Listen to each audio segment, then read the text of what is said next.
చెట్టులో ప్రాణం ఉన్నట్లే వాడిలోనూ శ్వాస ఉంటుంది. చెట్టులో ప్రాణం ఉంది కదరా, అట్లాగే వీడిలో కూడా ప్రాణం ఉంటుంది. ఆ ప్రాణం వల్ల, చెట్టు వలన ప్రాణం ఉంటే దానికి ఏం చేస్తోంది, మనం వదిలిపెట్టిన కార్బన్ డైఆక్సైడ్ తీసుకుని మనకి ప్రాణవాయువు ఇస్తోంది. ఆ విధంగా అది ఎంతో ఉపయోగకరం చేస్తుంది. నీ దగ్గర నుంచి బయటకు వచ్చే కార్బన్ డైఆక్సైడ్ దేనికైనా పనికొస్తుందా? ముందు పక్కోడు ముక్కులు పగిలిపోతాయి, తర్వాత వాతావరణం అంతా కాలుష్యం అయిపోతుంది. తిని బాగా తిని గాలి వదిలిపెడతావు నువ్వు కార్బన్ డైఆక్సైడ్. అదేమవుతుంది, పక్కన కూర్చున్న వాళ్ళు అందరూ చేస్తారు ముక్కులు మూసుకుని. అదేం చేస్తుంది, మనం ఈ వదిలిన చెడు గాలి తీసుకుని మంచి గాలి మనకి ఇస్తుంది. కాబట్టి మనకన్నా మొద్దు లాంటి మనుషుల కన్నా ఆ చెట్టు చాలా బెటర్ కదా. అది రైట్. చెట్టులో ప్రాణం ఉన్నట్లే వాడిలోనూ శ్వాస ఉంటుంది. కొలిమితిత్తుల వలె ఊపిరితిత్తులు గాలి పీలుస్తూ వదులుతూ ఉంటాయి. వినండి, ఏంటి కొలిమితిత్తులు, మామూలుగా నువ్వు కొడుతూ ఉంటావు కదా ఇనపదాన్ని కాల్చేటప్పుడు, ఆ కొలిమితిత్తులు, ఆ కొలిమితిత్తులాగా నీ ఊపిరితిత్తులు గాలి పీల్చి వదులుతూ ఉంటాయి. దానివల్ల ఏ ఉపయోగం లేదు. ఎలా పీల్చాలో తెలియదు, కొద్దిసేపు ఆపుకోవడం తెలియదు, నెమ్మదిగా విడిచిపెట్టడం తెలియదు, బర్రెలాగా వెళ్ళిపోతూ ఉంటాం. ఓకే, కొలిమితిత్తుల వలె ఊపిరితిత్తులు గాలి పీలుస్తూ వదులుతూ ఉంటాయి. వాడు జ్ఞానశక్తిని విస్మరిస్తాడు. అంటే వాడికి మానవ జన్మకు వచ్చినప్పుడు కొంత జ్ఞానం ఇవ్వబడింది మిగతా జంతువులన్నిటికన్నా. ఆ జ్ఞానాన్ని వాడు మర్చిపోయాడు, విస్మరిస్తాడు. తనను గురించి పరుణుల్ని గురించి ఆలోచించే శక్తి ఉండదు. అంటే ఏమిటి, మామూలుగా నీ గురించి నువ్వు ఆలోచించుకునే శక్తి ఉంటే 50%. అంటే నేను ఈ పని చేయొచ్చా చేయకూడదా, ఎట్లా ఉండాలి ఏమిటని ఆ జ్ఞానం ఉంటే 50%. అప్పుడు ఆ జ్ఞానంతో పక్కవాడికి అన్యాయం చేయొచ్చా చేయకూడదా అని ఆలోచించే శక్తి వస్తుంది. నీకు నీ గురించే ఏమి ఆలోచించుకోవడం చేత కానప్పుడు పక్కవాడి గురించి ఏం ఆలోచిస్తావురా, సమస్య రాదు కదా. ఏనా అది అర్థమైందా? ఇంకా ఏమైనా చెప్పాలా వివరంగా? మళ్ళీ ఉదాహరణలు వద్దు అంటే మళ్ళీ బాధపడతారు ఎక్కువ చెప్తే, అందుకని. సరే, కాబట్టి తన గురించి పరుల గురించి ఆలోచించే శక్తి ఉండదు.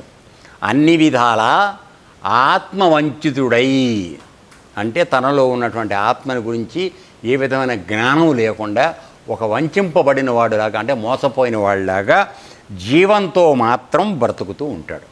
బతికి ఉంటాడు వాడు, జీవత్యమం అంటారు వాడిని. అటువంటి వాడిని, ఈ జ్ఞానం ఏమీ లేకుండా ఇష్టం వచ్చినట్టు తిని బతుకుతూ ఉండేవాడిని జీవత్యమం అంటారు. అది తర్వాత, ఓ ఉద్ధవా, స్వర్గఫలాలను వర్ణించే వేదం మనుష్యులకు ఆయా లోకాలలోని పరమ పురుషార్థాలను చెప్పలేదు. చూడండి ఎంత రహస్యం మనకు బయట పెడుతున్నాడు. మనం ఎంతసేపు ఏం మాట్లాడుకుంటున్నానరా ఇప్పటి వరకు మనందరికీ తెలిసిన జ్ఞానంతో.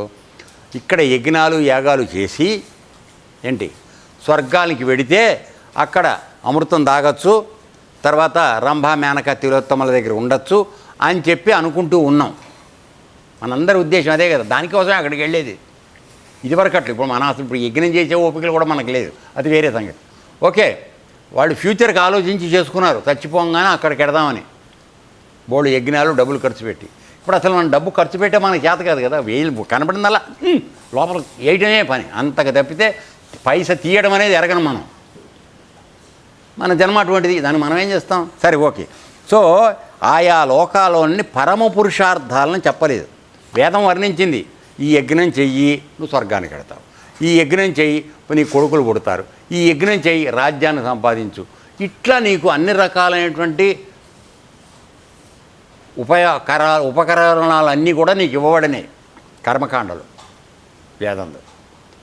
అయితే అక్కడికి వెళ్ళాక అసలు పురుషార్థాలను చేయడానికి ఏం చేస్తారనేది వేదం మనకు చెప్పాల. ఎందుకని నీకు అనవసరం అది ఇప్పుడు చెప్తే. నువ్వు వెళ్ళేది ఎప్పుడు?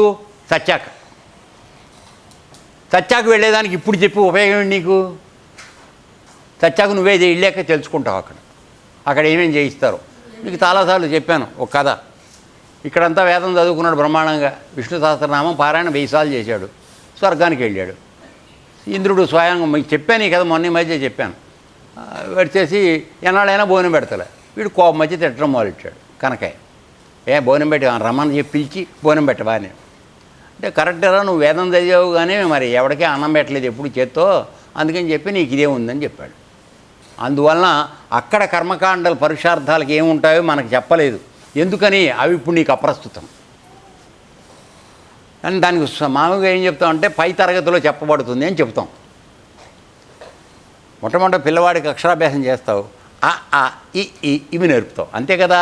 అప్పుడు A+B = C అని ఏదో అవి చెప్తావా? ఇప్పుడు చెప్పవు కదా. ఏరన్నా BAకి వచ్చాక SSLCకి వచ్చాక నీకు చెప్తారు. సో అన్నప్రాసన రోజున ఆవకాయ అన్నం పెట్టరు. సో అట్లాగే నువ్వు వేదం చదివితే వేదం వలన స్వర్గలోకాలు వస్తాయనేంతవరకు చెప్పి వదిలేశారు. ఎందుకని చెప్పారు? అది కూడా దాంట్లో రహస్యం కూడా చెప్తున్నాడు. ఇప్పుడు వస్తుంది. సో స్వర్గలోకం వస్తుందని ఆశపడి ఒకవేళ పెడుతున్నావేమో, దాని తిప్పలు తర్వాత ఉన్నాయిరా నాన్న అని మళ్ళీ చెప్తున్నాడు మనకి. ముందు చెప్పాడు అక్కడ ఏముంటుందో చెప్పలా. ఇప్పుడు అక్కడికి వెళ్ళావు, వెళ్ళిన తర్వాత అంత సుఖమేనా అనుకున్నాం. మనకి ఎంతసేపు ఏం చెప్పాడు? మందు దొరుకుతుంది, మన ఉమన్ దొరుకుతుందని చెప్పాడు కదా. అదొకటే మనం అనుకుంటున్నాం. అక్కడికి వెళ్ళాక సరిగా లేకపోతే ఈ పగలు కొడతారన్న సంగతి మనకు చెప్పాల. అందువల్ల సో ఓకే క్లోజ్ చేద్దాం. సో అందువలన మనం ఏం చేస్తున్నామంటే ఆ వేదంలో ఆ చెప్పింది వరకు పట్టుకునే దానికోసం ప్రయత్నం చేస్తున్నాం. అసలు నీకు దుంపదెగ, నీకు మానవ జన్మ ఇచ్చింది నన్ను చేరడానికి రాని దుంపదెగ, స్వర్గానికి వెళ్ళడానికి కాదని చెప్పేటువంటి అంతర్లీనంగా ఉన్నటువంటి రహస్యాన్ని తెలుసుకోవడానికి మనం ప్రయత్నం చేయట్లేదు. మనకెంతసేపు గుడ్డి గడి, ఎదురుకుండా ఏది కనపడితే అది లోపల వేయాలి అంతే. దానివల్ల ఏం జరుగుతుంది? ఓ పాము పిల్లో లేకపోతే తేలో కనపడింది అనుకో, మామూలుగా తీసి లోపల వేసిండు, అది కుట్టడం మొదలెట్టాక అప్పుడు అర్థం అవుతుంది. ఓకే, ఇటువంటి జన్మ మనకి నడుస్తోంది ప్రస్తుతం. సరే, మిగతా తర్వాత చేద్దాం.